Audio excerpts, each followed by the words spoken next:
கீர்த்தி சுரேஷ்லாம் பாத்தீங்கன்னா கூட மாம்பழம் கலர் அப்படி சொல்லுவாங்க. ஸோ அந்த எல்லோ வந்து போட்டிருந்தாங்க. எனக்கு பர்சனலா என்ன தோணுன்னா கொஞ்சம் செட் ஆகாது. Some out of all the places in India ஈஷால ரொம்ப அழகா சிம்பிளா ஒரு வெட்டிங் வச்சிருந்தாங்க. அந்த வெட்டிங்ல வந்து she was a princess. You can explore more on the colors when it comes to wedding. So இவங்களை பார்க்கும்போது எனக்கு ஃபர்ஸ்ட் ரெட் ரொம்ப அழகா இருந்தது. ரெட் தான் சூப்பரா இருக்கும். இன்னைக்கு நான் வேர் பண்ணியிருக்கேன் இந்த ட்ரெஸ் வந்து இது என்னோட பர்சனாலிட்டி, இது என்னோட கம்ஃபர்ட் ஜோன். நெக் லைன் இவ்வளவு தூரம் இருக்குன்றது என்னோட கம்ஃபர்ட் ஜோன். இப்போ நான் கருப்பா இருக்கேன், கலர் போடக்கூடாது, ஒயிட்டா இருக்கேன், நான் இதுதான் போடணும், நான் குண்டா இருக்கேன், அதெல்லாம் எதுவுமே கிடையாது. எனக்கு என்ன பிடிச்சிருக்கோ, நான் எதுல கம்ஃபர்டபுளா இருக்கணும் அதுதான் நீங்க வேர் பண்ணணும். அதுலதான் நீங்க கான்ஃபிடென்ட்டா இருப்பீங்க, அதுலதான் நீங்க அழகாவும் இருப்பீங்க. சாரி பத்தி பேசணும். ஜென்ரலா இந்த மாதிரி வெட்டிங்னும் போது கண்டிப்பா சுட்டி மாதிரியான விஷயங்கள் இருக்கும். பட் அழகா ஒரு சோக்கர் போட்டிருந்தாங்க, 2 பெரிய இயரிங்ஸ் இருந்துச்சு, அவ்வளவுதான். நெத்திச்சுடி கூட போடலாம். ஆனா அந்த லுக் பார்க்க செமையா இருந்துச்சு. சமந்தாங்க correct. she is heroine material. Lyca production Subash Karan வழங்கும் அனுபமா பரமேஸ்வரன் நடிப்பில் லாக்டவுன் டிசம்பர் 12 முதல். ஆக்சுவலி நீங்க பயங்கரமா சாரி எல்லாம் டீகோட் பண்றதுனால இப்ப ரீசெண்டா சாமோட வெட்டிங் எப்படி உங்களோட பிளவுஸ் பயங்கரமா வைரல் ஆச்சோ, பேரலி இந்த சைட் சாமோட அந்த வெட்டிங் சாரி பயங்கரமா வைரல் ஆச்சு. அதுதான் இப்ப நீங்க. ஸோ எனக்கு ஃபர்ஸ்ட் சாம் வந்து கோயம்புத்தூர்ல தான் வந்து மேரேஜ் பண்ணாங்கன்னு எனக்கு செம்ம எக்ஸைட். நம்மளும் போய் கோயம்புத்தூர்ல கடை திறக்கிறோம், அவங்களும் கோயம்புத்தூர்ல, நம்ம போற இடம்லாம் வந்து எதனா வந்துட்டு நியூஸ் ஆகுது அப்படின்ற மாதிரி சும்மா அப்படி யோசித்தேன். ஏன்னா some out of all the places in India அவங்க வந்துட்டு ஈஷால ரொம்ப அழகா சிம்பிளா ஒரு வெட்டிங் வச்சிருந்தாங்க. அந்த வெட்டிங்ல வந்து she was a princess. அவங்கள தவிர்த்து வேற எதுவுமே யார் கண்ணுமே எதுலையுமே போயிருக்காது. ஸோ அந்த அளவுக்கு ரொம்ப எலிகெண்டா ரிச் லுக்கிங்கா, சூப்பர் ரிச் லுக்கிங்கா இருந்துச்சு. ஃபர்ஸ்ட் ஆஃப் ஆல் வந்துட்டு அவங்களுக்கு ஒரு நல்ல சென்ஸ் ஆஃப் இது இருக்கு, ட்ரெஸ்ஸிங் இருக்கு. அவங்களுக்கு நான் அந்த அவுட்ஃபிட் சூஸ் பண்ணிக்கிறது அவங்க பர்சனலா பண்ணிக்கிறாங்களா இல்லைன்னா ஸ்டைலஸ் வச்சிருக்காங்களா அதுவே தெரியல. பட் வந்துட்டு அவங்க கண்டிப்பா சூப்பரா வந்து அவங்க நல்லா ட்ரெஸ் பண்ணி நல்லா கேரி பண்ணுவாங்க. ஓகே, அந்த அவுட்ஃபிட்ல அவங்க தான் வந்து அவ்வளோ ஹைலைட்டடா தெரிஞ்சாங்க. ஸோ எதுவுமே வந்து ஓவர் பவரிங்காகவே இல்லை. ஃபர்ஸ்ட் விஷயம் இன்க்ளூடிங் த கலர் ரொம்ப ட்ரெடிஷ்னல் கலரா ரெட். இப்ப நிறைய பேர் இப்பெல்லாம் இந்த ஹாஃப் ஒயிட் கோல்டன் எல்லாம் போகும்போது எனக்கு பர்சனலா என்ன தோணுன்னா கொஞ்சம் கலர்ஸ் எல்லாம் இருக்குல்ல, யூஸ் பண்ணீங்களே, ஏன் இப்படி பண்றீங்க அப்படின்ற மாதிரி. பிகாஸ் அந்த பேஸ்டல் கலர்ஸ்க்கு பயங்கரமா ரீசன்ட்டா அந்த ஒரு கொஞ்சம் ஓவர் ஹைப் இருக்க மாதிரி எனக்கு தோணும். இப்ப கீர்த்தி சுரேஷ்லாம் பாத்தீங்கன்னா கூட நல்லா அந்த இந்த மாம்பழம் கலர் அப்படி சொல்லுவாங்க நம்ம ஊர்ல எல்லாம். ஸோ அந்த எல்லோ வந்து போட்டிருந்தாங்க, ட்ரே பண்ணி கிரீன் கலர்ல பார்டர்னு நினைக்கிறேன். ஸோ அதெல்லாம் கூட ரொம்ப அழகா இருந்தது. Actually you can explore more on the colours when it comes to wedding. இப்போ ஏன் எல்லாம் மோனோட்டோனா போடுறாங்க அப்படின்னு சொல்லிட்டு தெரியல. ஸோ இவங்களை பார்க்கும்போது எனக்கு ஃபர்ஸ்ட் ரெட் ரொம்ப அழகா இருந்தது. ப்ளஸ் வந்து அந்த ஹேர் டூலேருந்து எல்லாமே ரொம்ப மினிமலிஸ்டிக்காக இருந்துச்சு. அதுக்கப்புறம் ஈவன் அந்த சாரியில கூட வந்து கொஞ்சம் ஜரி ஒர்க், கொஞ்சம் இன்ட்ரிகேட் ஒர்க் இருக்கு. அண்ட் பிளவுஸ்ல கூட வந்து பேக் சைட்ல கொஞ்சம் இன்ட்ரிகேட் ஒர்க் வச்சு ஒரு ஒர்க் இருந்தது. ஆனால் எல்லாமே வந்து சட்டிலா நீட்டா கிளாஸா இருந்துச்சு.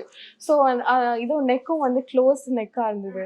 ஸோ எப்பயுமே வந்துட்டு ஒரு ஹீரோயின் வரும்போது அவங்க என்ன பண்ணியிருப்பாங்கன்னா அவங்க எல்லா ட்ரெஸ்ஸுமே வேர் பண்ணியிருப்பாங்க. சமந்தா வந்து எத்தனையோ கல்யாண புடவை கட்டியிருப்பாங்க, எத்தனையோ கல்யாண சீன்ஸ் நடிச்சிருப்பாங்க.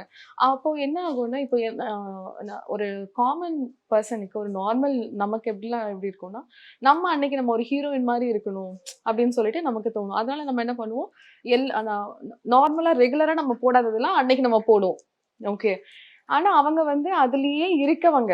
ஓகே, அவங்களுக்கு வந்துட்டு எல்லாமே வந்து யூனிக்கா தெரியணும், அப்பதான் அந்த டே அவங்களுக்கு ஸ்பெஷலா தெரியணும் போது அவங்க கம்ப்ளீட்டா அந்த ஹெவி இதுல இருந்தே வெளில வந்துருவாங்க.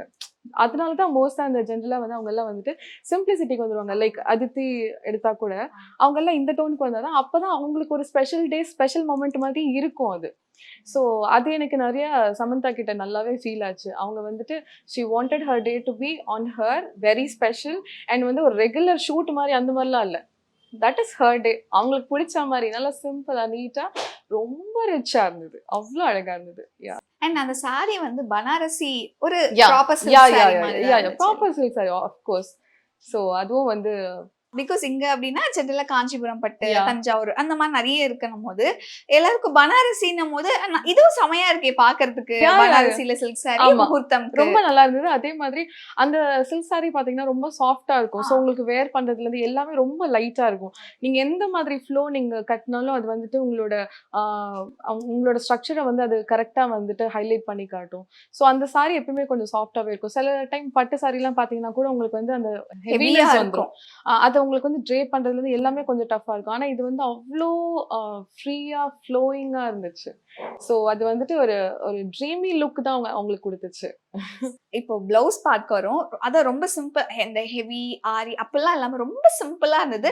முக்கியமா பின்னாடி அவங்களோட அந்த பேக்ல நெக்ல இருந்த அந்த ஒரு லோகோ, அதாவது ட்ரீ ஆஃப் லைட்ஸ் அப்படிங்கிற மாதிரிலாம் சொல்றாங்க. இட் வாஸ் லைக் ஒரு ட்ரீயோட மோட்டிவ்ஸ்ல வச்சு பண்ணது. பட் ஜென்ரலா வந்து முகூர்த்த பட்டு அப்படின்னா அந்த ஒரு லக்ஷ்மி அந்த மாதிரி கொஞ்சம் டிவோஷனல் அந்த மாதிரியான சைட்ல தான் போவாங்க. பட் இது டோட்டலி தீமாவே டிஃப்ரெண்டா இல்ல, இப்ப இருந்துச்சு. நீங்க வெஸ்டர்ன் கல்ச்சர்லாம் பாத்தீங்கன்னா எப்பவுமே தீமேட்டிக்கா தான் அவங்க எப்பவுமே போவாங்க. சும்மா இது நல்லா இருக்கு அப்படின்னு சொல்லிட்டு போறதோ, இல்லைன்னா வந்துட்டு வேற எதுனா வந்து காஸ்ட்லியா இருக்குன்னு போறதோ, இந்த மாதிரிலாம் வெஸ்டர்ன் கல்ச்சர்ல கிடையவே கிடையாது. இருக்கும் அவங்க அந்த கிறிஸ்டியன் வெட்டிங் எல்லாம் பண்ணுவாங்க இல்லையா?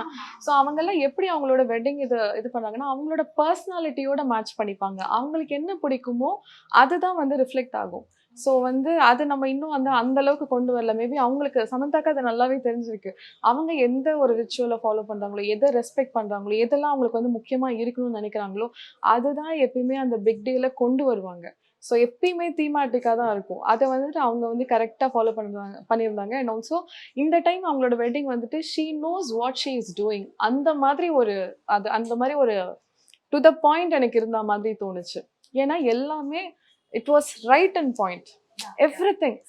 அவங்களுக்கு வந்து ஈஷானா அதுல ஒரு பெரிய ரெஸ்பெக்ட் இருக்கு, அந்த இடத்துல ஒரு பெரிய இது இருக்கு. ஸோ எல்லாமே வந்து அப்படியே crystal clear to the core வந்து பெர்ஃபெக்டா இருந்தது. ஈவன் த ரிங் எல்லாருமே பேசிட்டு இருந்தாங்க. அந்த ரிங் அது பேர் கூட எனக்கு டக்குனு வாயில வரல. நானும் வந்து ஏதோ ஒரு நேம் சொல்லியிருந்தாங்க. ஸோ அந்த மாதிரி ஏதோ ஒரு கட்டுன்னு சொல்லிட்டு அவங்க வந்துட்டு அதை ஜான்ல இருந்தே யூஸ் பண்ணிருக்காங்களா. நம்ம நெட்டிசன்ஸ் வந்துட்டு எல்லாத்தையும் வர்ச்சுவல் வாரியர்ஸ் வந்து தோண்டி எல்லா பிக்சர்ஸும் எடுத்து போட்டிருந்தாங்க. That was very unique. அதுக்கப்புறம் வந்து எல்லாமே அவங்களுக்கு என்ன பிடிக்குமோ இந்த தடவை ஒரு கிளாரிட்டி இருந்த மாதிரி இருந்தது. எல்லாத்துலயும் அவங்களோட மேனரிசம், ஆட்டிடியூட், அவங்க அந்த வேஷி டிட் ஹர் வெட்டிங் எல்லாமே வந்து ஒரு கிளாரிட்டி இருந்தது, டு த பாயிண்ட் இருந்தது.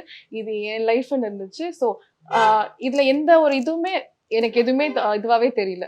சோ அந்த அளவுக்கு she is now well matured ன்னு நினைக்கிறேன். ஆமா Yeah. டெஃபினட்டா Super, she knows what she is doing. அப்படி இருந்தது. Nice. Her statement is so loud.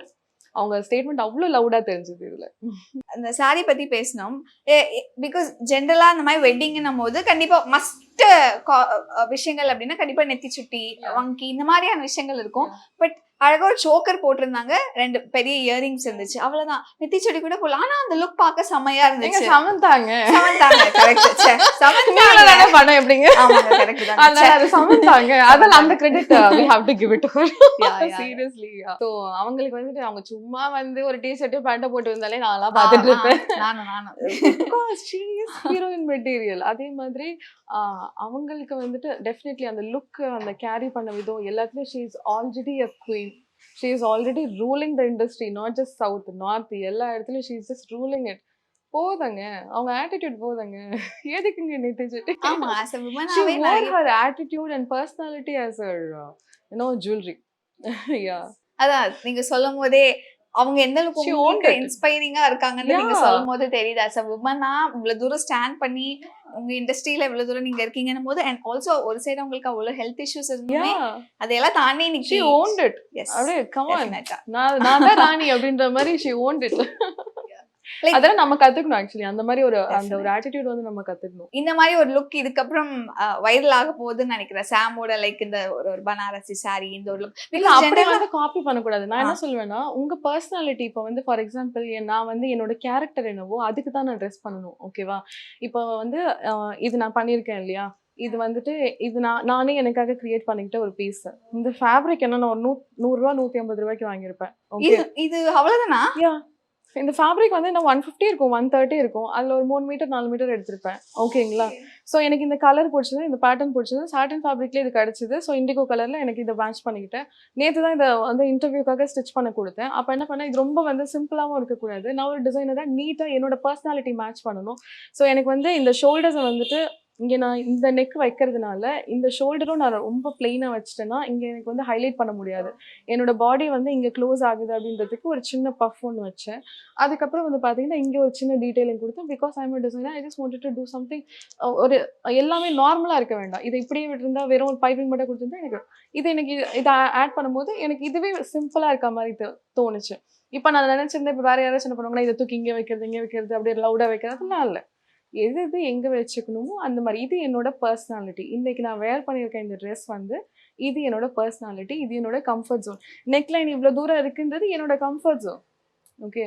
So அதே மாதிரி ப்ரைடலாக இருக்கட்டும், இல்லைனா எனி ஸ்பெஷல் அக்கேஷனாக இருக்கட்டும், எப்பயுமே நம்மளோட பர்சனாலிட்டிக்கு நமக்கு என்ன சூட் ஆகுமோ அதுதான் போடணும். இப்போ நான் கருப்பாக இருக்கேன், கலர் போடக்கூடாது. ஒயிட்டாக இருக்கேன், நான் இதுதான் போடணும். நான் குண்டாக இருக்கேன், அதெல்லாம் எதுவுமே கிடையாது. எனக்கு என்ன பிடிச்சிருக்கோ, நான் எதில் கம்ஃபர்டபுளாக இருக்கணும் அதுதான் நீங்கள் வேர் பண்ணணும்.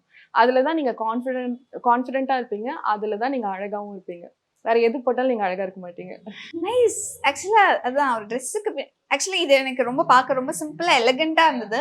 ஆனால் அதுக்குள்ளே நீங்கள் இவ்வளோ விஷயங்கள் நுணுக்கங்கள் இருக்குன்றது நீங்கள் சொல்லும் போது எனக்கு தெரியுது. அண்ட் இப்போ ஜென்ரலாகவே இப்போ நம்ம பிரைடல் விஷயங்கள் பேசுறதுனால நான் அதுக்குள்ளேயே இது கேட்கணும்னு நினைக்கிறேன். ஜென்ரலாக பிரைட் லுக் அப்படின்னாலே நல்ல ரிச்சாக இருக்கணும். அப்போ நல்ல ஒரு ஹெவி ஆரி ஒர்க்லாம் போட்டுட்டு அந்த அளவுக்கு நான் பார்க்க ரிச்சாக இருந்தால் தான் செம்மையா இருக்கேன்ப்பா அதுவும் மிஸ்டேக் கிடையாது. ஓகே. எனக்கு இப்போ என்னோட பர்சனாலிட்டியில நான் நல்லா அந்த மாதிரி போட்டுக்கணும்னு எனக்கு ஒரு ஆசை இருக்குன்னு வச்சுக்கோங்களேன். இதே சோனியா நான் கொஞ்ச நாள் முன்னாடி நான் நல்லா அந்த மாதிரி எல்லாம் போட்டிருப்பேன். எனக்கு அதுக்கப்புறம் வந்து சரி ஓகே கொஞ்ச நாள் இது ட்ரை பண்ணி பார்க்கலாமேன்னு மாறி இருப்பேன். அந்த மாதிரி அந்த டைம்ல உங்களுக்கு எப்படி வேர் பண்ணணும்னு தோணுது அதுவும் தப்பே கிடையாது. நல்லா ஹெவியா ஒர்க் பண்ணிக்கோங்க, நல்லா லவுடா வந்து கலர்ஸ்லாம் யூஸ் பண்ணுங்க. இதுதான் நமக்கு ஏஜ், இதுதான் டைம். ஓகே. நம்ம இந்த வந்துட்டு வாட் எவர் அந்த டைம் ஃப்ரேம் நம்ம வாழறோம் இல்லையா, நம்ம ஏஜ் 0லேருந்து ஏஜ் 60ஓ 50ஓ 30ஓ வாட் எவர் இட் இஸ், அது நம்மளோட டைம். அதில் we can do whatever we want, just explore it. நல்லா இல்லைன்னா இல்லாமல் போயிட்டு போகுது, அதில் என்ன இருக்குது. ஸோ அதனால வந்து எக்ஸ்ப்ளோர் பண்ணுங்க. ஹெவியாக பண்ணுவோம் போடுங்க, லைட்டாக வச்சுக்கோங்க. ஆனால் எதுவுமே எக்ஸ்ப்ளோர் பண்ணாமல் இது எனக்கு நல்லா இருக்காது, இதை நான் பண்ண மாட்டேன் அப்படிலாம் ரெஸ்ட்ரிக்டே பண்ணாதீங்க. எல்லாருக்கும் எல்லாமே நல்லதாக இருக்கும். என் கஸ்டமர்ஸ்லாம் சில பேர் கேட்பாங்க, இந்த ஃபேப்ரிக் வந்து ரொம்ப பளிச்சுன்னு இருக்கு, இது எப்படி சொன்னேன் நான் வேர் பண்ணுறது. ஃபேப்ரிக் பிடிச்சிருக்குல்ல, வாங்கிட்டு வாங்க, அதை நான் டிசைன் பண்ணி தரேன். அது அவ்வளோ லவுடாக இல்லாத மாதிரி உங்களுக்கு செட் ஆகிற மாதிரி நான் அதை வந்துட்டு நான் உங்களுக்கு டிசைன் பண்ணி தரேன். அதில் ஒரு நெக்லைன்லையோ இல்லைன்னா வேறு எதுனா ஒரு ஃபேப்ரிக்கோட மிக்ஸ் பண்ணியோ அது பண்ணுறது தான் என் வேலை. ஓகே. உங்களுக்கு பிடிச்சதான வாங்கிட்டு வாங்க. வந்துட்டு இல்லை உங்களுக்கு செட் ஆகாது, நீங்கள் குண்டாக இருந்தீங்கன்னா லைன்ஸ் வச்சு போடணும், இல்லைன்னா இப்படி தான் போடணும், அந்த மாதிரிலாம் அதெல்லாம் ஃபுல்லா மித்துங்க. ஆக்சுவலா அதை ஃபாலோ பண்றவங்களே இருக்காங்க. ஓகே நான் கொஞ்சம் குண்டா இருக்கேன், இந்த மாதிரி ஃபேப்ரிக்ஸ் அப்படிலாம் கிடையாதுங்க. அதெல்லாம் கிடையாது. அது ஏதோ அந்த மாதிரி டிசைன் பண்ணிக்கலாம். ஓகே. சரி நீங்க எதை வேணா பிடிச்சது வேர் பண்ணிக்கோங்க. ஆனா அது எப்படி டிசைன் பண்ணிக்கிறதுன்னு உங்களுக்கு தெரிஞ்சதுன்னா, எப்படி உங்களுக்கு ஸ்டைல் பண்ணிக்கிறதுன்னு தெரிஞ்சதுன்னா, everything will look beautiful on everybody. எல்லார்கிட்டயும் எல்லாமே ரொம்ப அழகா தெரியும். ஸோ எல்லாமே ட்ரை பண்ணலாம், தப்பு இல்லை. இப்போ இந்த பிரைட் கலர்ஸ் பத்தி சொன்னதுனால நம்மளே போட்டுக்கலாம் அப்படின்னு நினைச்சாலுமே அது பார்த்து என்ன அடிக்கிற மாதிரி ஒரு கலர் போட்டு கண்ணு கூசுது அப்படின்னு பிரைட் கலர்ஸ் ரொம்ப எப்படி சொல்றது, இப்போ கொஞ்சம் ரீசன்ட் டேஸா வந்து அது போடுறதுக்கே பயமா இருக்கு, போட்டா ஏதாவது சொல்லுவாங்களோ அப்படிங்கிற மாதிரி.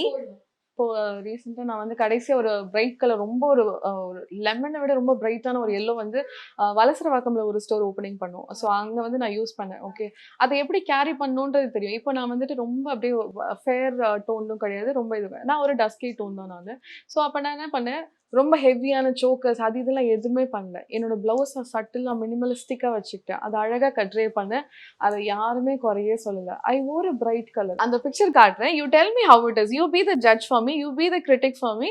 நீங்க சொல்லுங்க அது எப்படி இருந்துச்சுன்னு சொல்லிட்டு. நான் வந்துட்டு ஒரு நார்மல் டோன் தான். அப்போ வந்து நம்ம எப்படி ஸ்டைல் பண்ணிக்கிறோன்றது தான் மேட்டர். ஸோ இது பாருங்க, இது வந்துட்டு ஃபுல்லா வந்து பிரைட் எல்லோ தான். அதுல வந்துட்டு வேற எந்த ஒர்க்குமே இருக்காது. ஸோ இதை வந்து சட்டனி யாரையாச்சும் நான் இந்த சாரி வாங்கிட்டேன் அப்படின்னு என் ஸ்டாஃப் கிட்ட காட்டும் போது, என் அம்மாட்ட காட்டும் போது என்னது இதை கட்டுறாளா தான் இருப்பாங்க. ஓகே. ஆனா நான் வந்து ஹெவியான சோக்கர்ஸ் போட எதுவுமே போடல, ரொம்ப மினிமலிஸ்டிக்கா வச்சுட்டு அந்த கலரை லைட்டா ஹைலைட் பண்ணிட்டு வந்துட்டு எனக்கு அது செட் ஆகிற மாதிரி நான் வந்து ஒரு பிளவுஸ் எல்லாத்தையும் வச்சுட்டேன். லைகா புரொடக்ஷன் சுபாஷ் கரன் வழங்கும் அனுபமா பரமேஸ்வரன் நடிப்பில் லாக்டவுன் டிசம்பர் 12 முதல்.